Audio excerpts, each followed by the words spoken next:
Hello again, everyone. Welcome back to Titan Talk, the Titans podcast. I'm one of your co-hosts, Charles Skaggs, back in Titans Tower once again, ready to talk more Titans, or in this case, a lot of Batman, with my wonderful co-host, wonderful friend, and someone who just learned that he's an uncle to a couple of brand new kittens, DJ Nick. I'm doing really, really well, and like you said, today it looks like it's going to be a lot of Batman. This really could have been a Batman spin-off show at this point. I kind of love how Titans have decided, well, season 1 and 2 haven't clicked the way we had hoped, so let's just turn Titans into a Batman show and see if that works instead. So, at episode 62 of Titan Talk, we're going to just be discussing Lazarus, the 5th episode of Titan Season 3.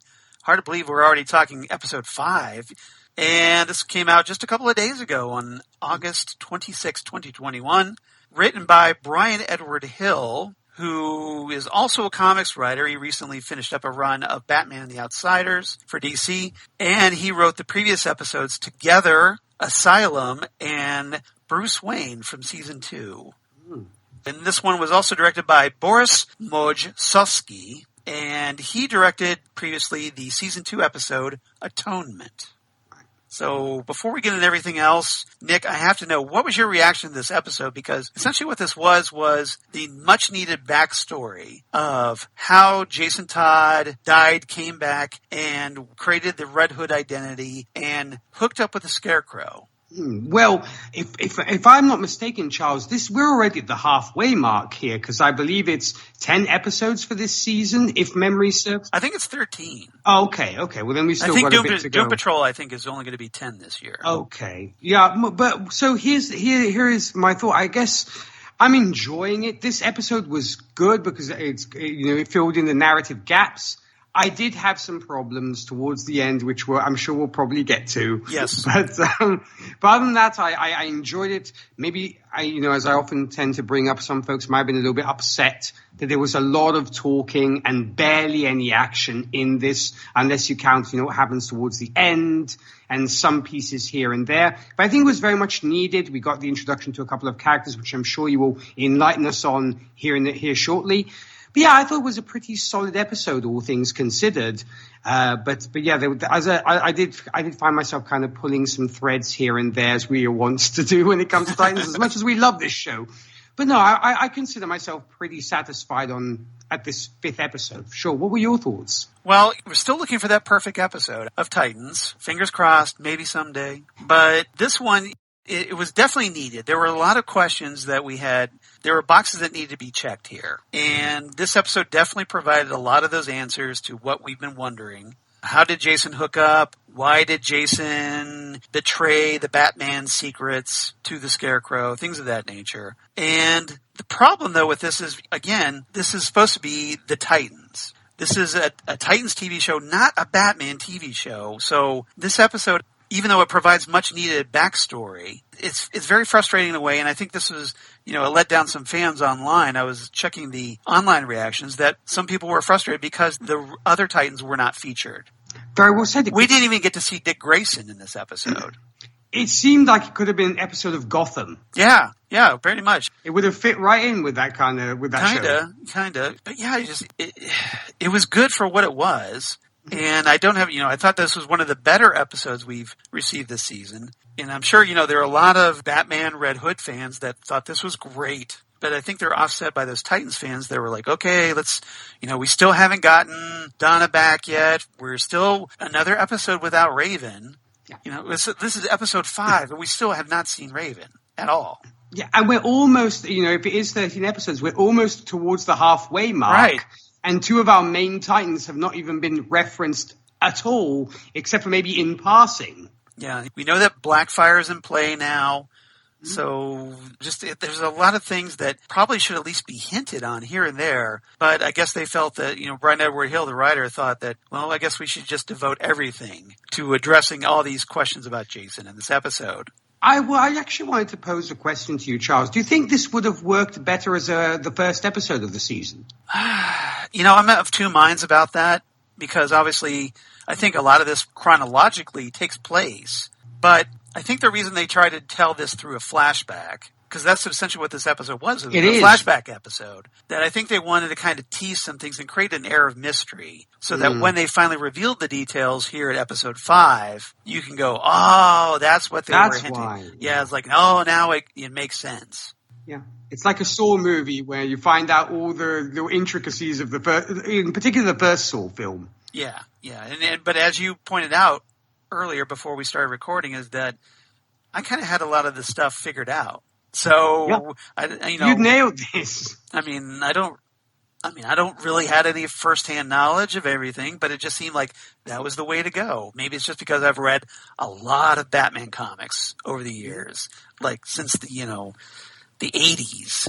So I've got like 40 years of Batman comics in my head, and I kind of figured things out a little bit. So, and I know how TV shows tend to work, by and large. So this episode feels superfluous to you?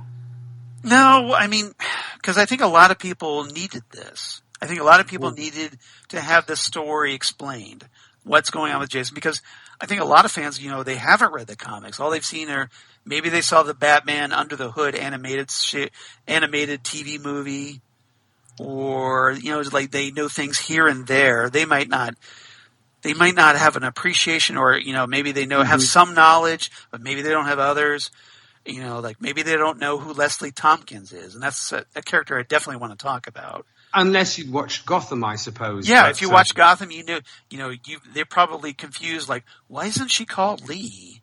And it's like, well, yeah. And why isn't it Morena Baccarin? Yeah, you're like, yeah, exactly. Where's Marina Baccarin? Yeah, where's she at?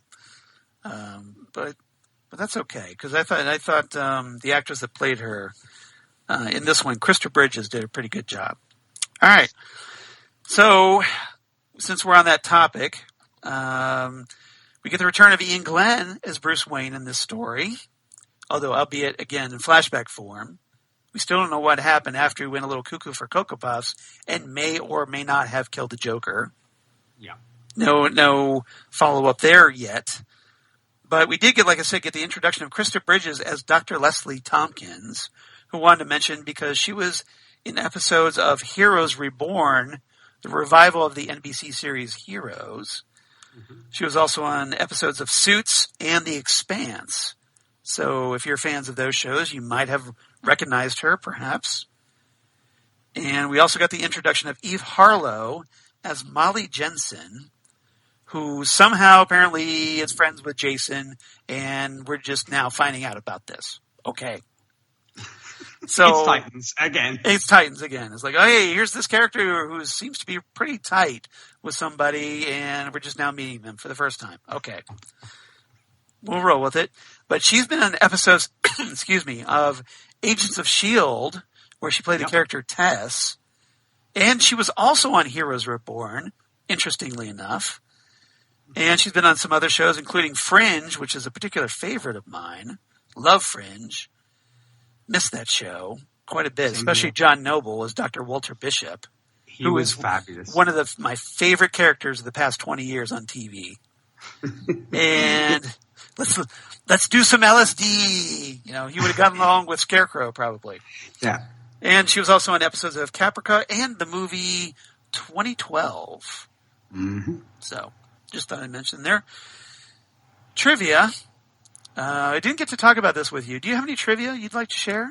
Because I do. Feel free, Charles. Feel free, because as I said, you are the High Priest of Khonshu here, even though it is a DC show. But I'm going to let the High Priest lead the sermon here. All right, don't start a DC versus Marvel debate on me. But yes, no, because then our fans will probably hate us for that. There'll be a battle between them. We're going to have to kind of separate them, going, chill. DC sucks. No, Marvel sucks. No, DC sucks. No, Marvel sucks. Get over it, guys. Mm-hmm. Just it's okay to like both, really. All right. So, trivia.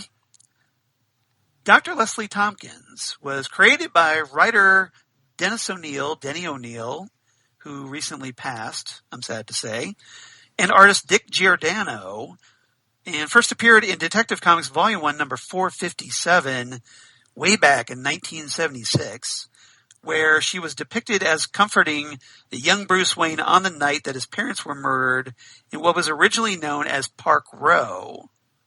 Mm-hmm. So I know a lot of, especially recent, like Batman adaptations, have had Gordon be the one comforting Bruce after the murder of his parents. I even know the movies. Yeah. Yeah, exactly. But Denny O'Neil, like I said, back in '76, established Leslie Tompkins as doing that, serving that role. And inspired, she dedicated her life to helping slum kids avoid a life of crime. So every year on the anniversary of his parents' murder, in this story, Batman visits Leslie in Crime Alley, the former Park Row, because what was known as the Park Row tragedy became Crime Alley as a result. Mm-hmm. So yeah, the neighborhood took a little downturn after that, slightly. However, Leslie had no idea that Batman was the boy that she had helped decades before in this story. Now, in later years, Leslie was portrayed as being a close friend of Thomas Wayne, Bruce's father, and she also took it upon herself to help look after Bruce after the boy's parents were murdered, often acting with Alfred Pennyworth as a pseudo-parental figure and guardian to Bruce. She also eventually, of course, learned that Bruce was Batman. So, and became like an ally who, like, if people needed help, Batman would reach out to her in this clinic that she kept, or if like Batman needed some wounds treated, right away, she can help with that. So a pretty cool character, and obviously, I think a lot of fans, got to appreciate that character on Gotham. Yeah. I was going to say, granted, comic book wise, I was more familiar with the silver-haired Leslie Tompkins. And I'd mentioned, I believe, an episode prior that one of my favorite Batman stories is No Man's Land.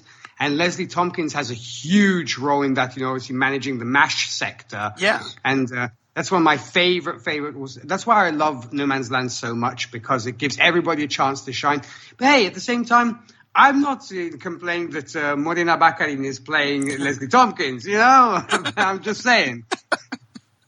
Am I detecting a little crush on Marina? Maybe. I mean, but hey, I guess, you have a younger Aunt May these days with Spider-Man. Now they're giving us a younger Leslie Tompkins, so I guess that's the way to go, I suppose. Right. Well, remember in Gotham, it was a prequel, so that kind of made sense that she was here, not so much. Here, not so much. Yeah. She's a little older, or a little younger on this show, excuse me. So that's all the trivia I had. 3 topics today. And surprise to no one, they're all about Jason. What a surprise. What a surprise, right? Shock, horror. So topic number 1, let's talk Jason, of course. But let's also talk about Bruce Wayne in this episode, who has some very interesting character moments with Jason, especially when he calls him his son. Which is big, right? If you're a Batman fan, this is big. And then also, let's talk about Molly, the aforementioned friend who is apparently really tight with Jason, only we're just now learning about her. So, Nick, any topics, in this, like Bruce or Molly's relationship with Jason in this that you want to talk about right off the bat? Well, one of the strong points I think of this show is really casting IAIN Glen as Bruce Wayne, because he is fabulous at playing Bruce Wayne. Mm-hmm. Granted, part of me would love to see him someday in the Batman suit. I know it's not going to happen, right? Because it would just, I guess, probably seem weird, maybe because he's a certain age and he's certain, kind of this very distinguished gentleman. You'll never see it, but he's fabulous as Bruce, and I think IAIN Glen would do it. You could pull off the Batman thing. Well, I think he would at least, be willing to do it. Now, whether they're allowed to do it because of all the Batman movie that's coming out here soon, and the rights being tied up. I think, maybe they have the rights; they can use Bruce Wayne, but they can't use Batman, which is why we have not seen him in costume. True, and although we did see Batman. But, we never got to see, it was just a stunt guy playing Batman, not an actual actor. So I don't know what the deal is there. It's odd. It's almost like at the time with Bruce Wayne himself, where the only thing we got was like a silhouette at the window or this kind of thing. Then maybe DC was like, okay, you can use the character. But no, I love the relationship between the two, and it's incredibly parental, as it should be. And yeah, it's such a welcome change, if you will, compared to where we had seen Bruce going completely yo-yo and completely bonkers, and just being the Bruce we know and love. Because the ratio was so cool. Here's the thing. When it comes to, because it was also maybe lost in translation for me, because I know that in the US, you will call a younger person son, even though he isn't your son. Right. So, you know, it didn't sort of really resonate with me at first until I saw Jason's reaction. Because as I said, it's happened to me as well, that with older people, they'd say, you know, blah, blah, blah, son. Yeah. Because just like, you know, instead of saying kid, you know, they're saying son. But Batman doesn't throw that word around very easily. No, exactly. And so the fact that Jason was almost like close to tears when Batman was pretty much acknowledging him as his son, I thought was beautiful.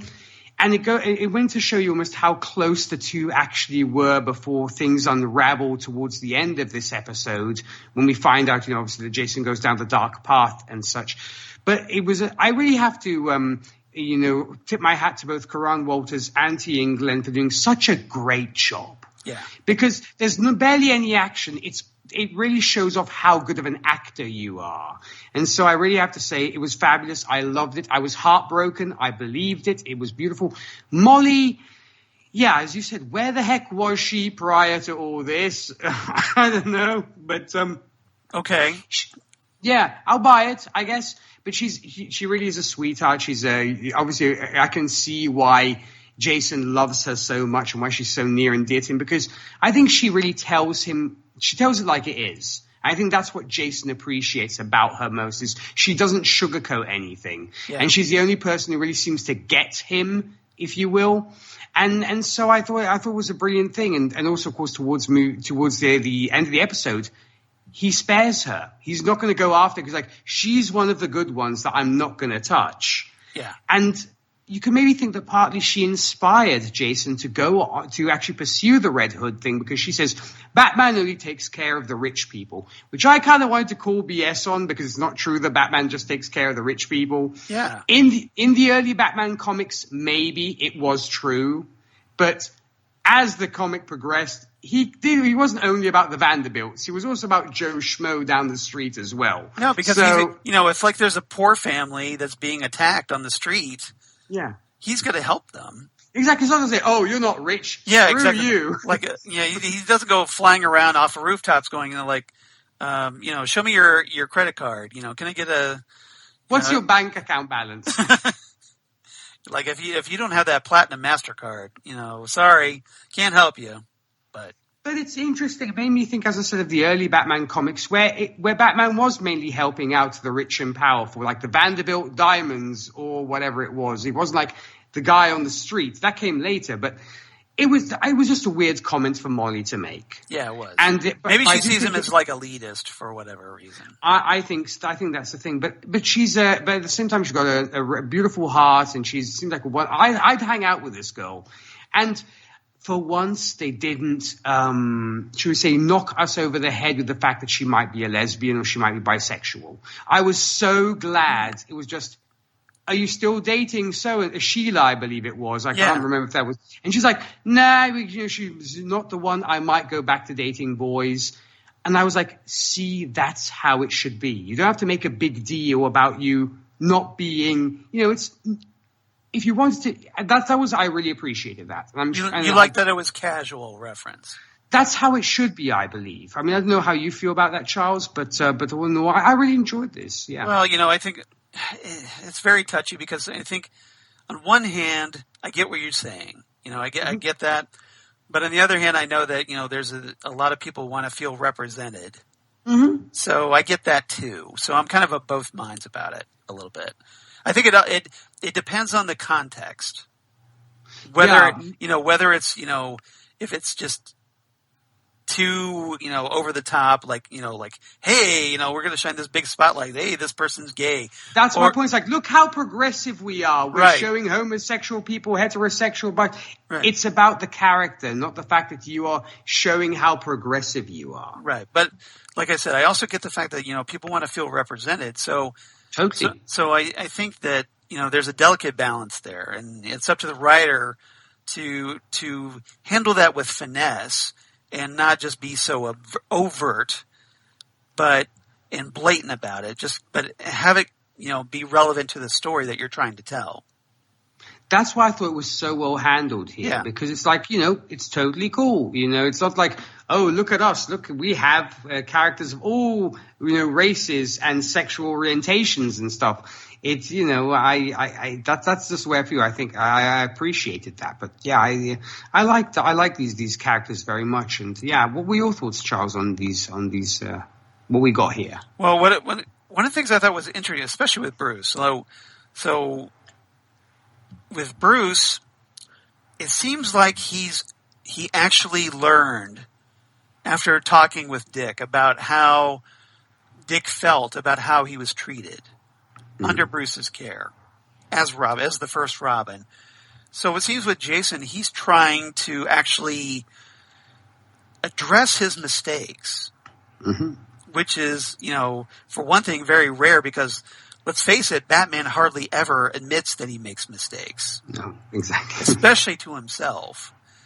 So what we have here, and this is probably, I know some fans have been a little frustrated with Ian Glenn being Bruce Wayne because, he's too old to be Batman.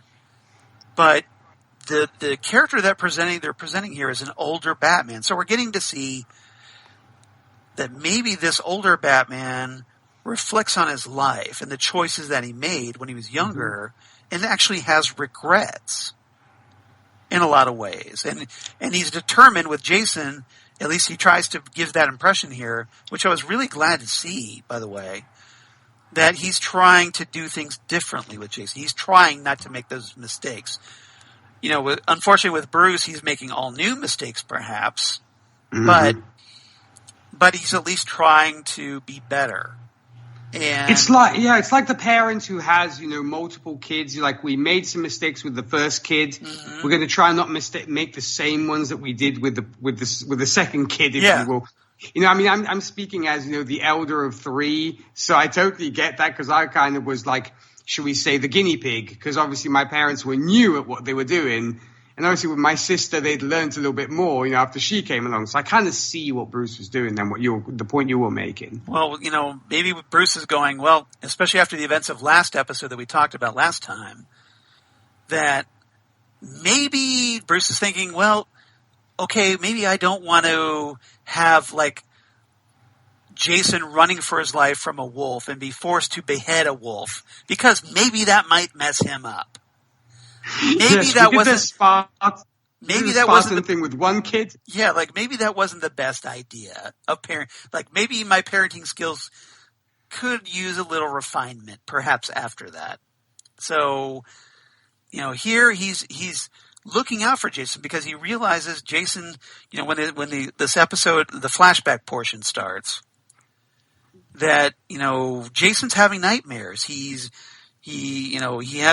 actually, interestingly enough, sees Donna in one of his nightmares, who's telling him, like, hey, it's not your time to check out here, So maybe he was visited by the spirit of Donna Troy, perhaps. Who knows? But he's having nightmares, and he obviously has post-traumatic stress disorder after everything he went through with Deathstroke. Something that becomes very evident in another segment we'll talk about, but he's obviously troubled, and Bruce is picking up on this. He's like, look, I'm going to bench you, I'm going to bench you as Robin until you talk to Leslie, and if Leslie gives the official okie dokie that you're all right, you can come back. But not before that. And Jason is, of course, very resistant, and for reasons we'll talk about in our next segment, that, being Robin is very personal for him. And, and anything that gets, that might change that, he's petrified by. So, what I want to point out, though, Bruce makes that promise, but to Jason's credit, unlike the Joker, he's not a man of his word. Well, that's one of the things that comes into play, because Bruce later, after taking it, is very interesting. It's like the place that he chose. Of all places, Crime Alley. Of all places, Like, hey, let me take you to where my parents were murdered. And oh, by the way, you're standing in the exact spot I was when my parents were murdered. Can't you take the kid to like a nice restaurant or something easy and chilled, Right. or, you know? Well, maybe he's worried about Jason making the scene, perhaps, but, you know, it's like, okay, you know, just go to a park somewhere, something's nice. Or back home at the mansion, order like his favorite dinner, maybe soften the blow a little bit and all this kind of thing. Well, like I said, you know, this is Bruce making all new mistakes. So what he does, he brings him to this spot and says, okay, so I've been doing some thinking, and you know, like I'm gonna take away.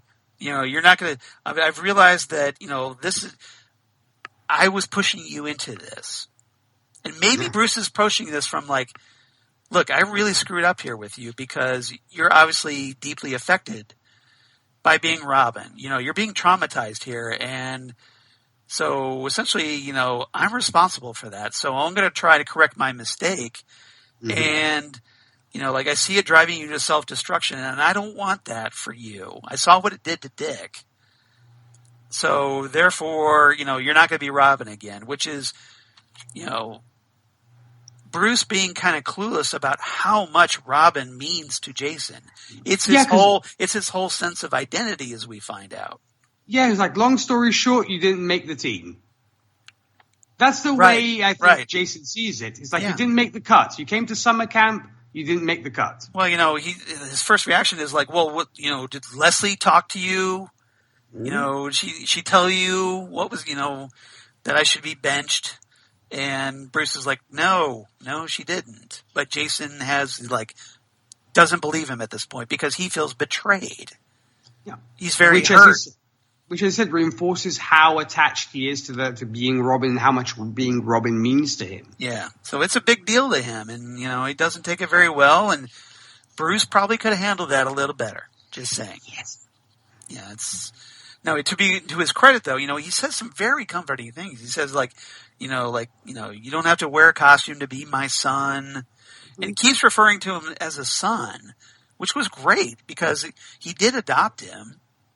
Mm-hmm. Just like he did with Dick. So it's great to see. And, you know, Jason has this mixed reaction to it, like you were talking about. He's not sure how to handle this, but it's obviously affects him. But right now, Jason is just very angry. And he's like, he tells Bruce, like, look, you're wrong about me, and I'm going to prove to you that you're wrong about me. It really made me think and he storms off. Yeah, it really made me think of, once again, the whole concept of the family, to where the older brother, i.e. Dick, had everything kind of, you know, not handed to him, but, you know, he was allowed to carry on, and maybe Bruce was more permissive with Dick compared to Jason. And maybe it's like the younger brother saying, heck, I'm like the guy who has to almost have the secondhand stuff that my older brother used to wear, and I'm not allowed to do the same things you let him do, and all this kind of thing. So it almost made me think of almost that. It's like, oh, you know, you kind of paid for his college, and the guy's doing this and all that. And I'm just because I was born second, you're not giving me the same kind of treatment you gave to the firstborn, if you will. Just because I stole the tires off the Batmobile, come on. Yeah, exactly. And that's why you said that Jason did bring this up to Bruce, and Bruce is like, look, no, it's not that at all. I just, you know, I made mistakes with Dick, and I'm trying not to do that with you, okay? So Jason's not really hearing that right now. Nope. So there's a big communication problem going on, and it all stems from the fact that Jason doesn't want to let go of Robin, and Bruce wants him to quit. That's right. Yes. And if he's not going to quit, I'm going to take it from him. Yeah, it's literally a case of communication breakdown, as Led Zeppelin would say. Yeah, it is. All right. But as far as Molly, you know, apart from just learning about this character, like we said, she does seem to be, you know, like a really good relationship with Jason. Like you mentioned, she seems to be one that they can talk openly with him, and he's actually receptive to that. But, you know, I guess Jason likes her because she's trying to help find kids that have been, you know, kidnapped, that were told, Like maybe you're being abducted by the Joker, perhaps. So, which I don't like the idea of like, okay, what does the Joker want with kids? That's a little. It's a little unsettling. Yeah, let's not go there, Titans. I know you got to be all edgelordy and everything, but we don't need to make the Joker into a child molester, okay? Please, yes, let's not go there. For all his faults, the Joker is not a pedophile. Come on now. Yeah, that's taking things way too far, okay? I mean, if he's just wanting to kill them, that's one thing, but the implication there was a little disturbing to me, unsettling to me. Yes. And apparently this guy named Pete Hawkins who's been in and out of Blackgate, is trying to abduct this young girl. And so Molly and Jason go confront this guy about the missing kids. And Pete pulls a gun on Jason, which causes him to have these flashbacks. It's very triggering. And as a result, he's not able to fight like he should be. Like, Jason should be able to totally mop the floor with this guy, right? That's what I was expecting. Like in a heartbeat, like that. But because he's going through this PTSD, he's off his game, and as a result, Pete gets the best of him, beats him down, and threatens him, and Molly's there begging, like, "Hey, stop hitting him." And Jason, of course, is like embarrassed by the whole thing. Like, this guy, this nobody beat me up in front of Molly, and he's angry about it. He snaps at Molly, and he just doesn't take it well. So, but importantly, this is the event that actually gets him to reach out to Leslie Tompkins, like Bruce wants.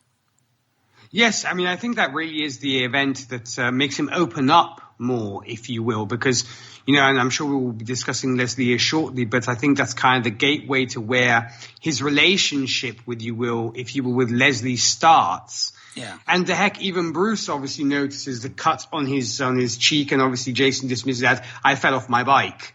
Right. I don't know how much Bruce buys that, but because the dog ate my homework. Yeah. Yeah, because Bruce, I think, kind of gives him that look of like, whatever, really, buddy. Really, it's like, whatever, buddy. You're telling you can't BS Batman. I'm sorry. As many times as I've had my face bashed in, I know what a fight looks like.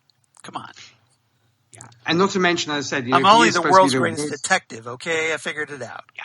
I mean, if he is able to ascertain what he and Leslie talked about, obviously he's going to know that Jason probably got into a scrap. Yeah, I would say so, definitely. All right, anything else about Jason, Bruce, or Molly we haven't talked about? No, I'm curious to see if we will see Molly again, because she was seen briefly at the end of the episode. Mm-hmm. Or I wonder whether she'll be a throwaway character, or heck, she might maybe be the one who turns Jason around. It's like, remember who you are. I love you, Jason. Yeah. Simba, remember who you are. Yeah. Yes. This is CNN. Yes. Yes. We need James Earl Jones there for sure, right, doing his thing. But right. No, I wonder whether I'd be rather upset if she ended up being a throwaway character, because I enjoyed what she brought. Granted, we never heard of her, but she might be that, should we say, that one that's able to defeat, if you will, the Scarecrow's influence on Jason, make him go back on his, have the heel turn. Who knows? Yeah, maybe at the very end, when it's a key moment, maybe Dick brings her in, who knows, to kind of snap Jason out of his stupor, perhaps. We'll see. Yeah. We'll see. But yeah, just very interesting. We'll find out.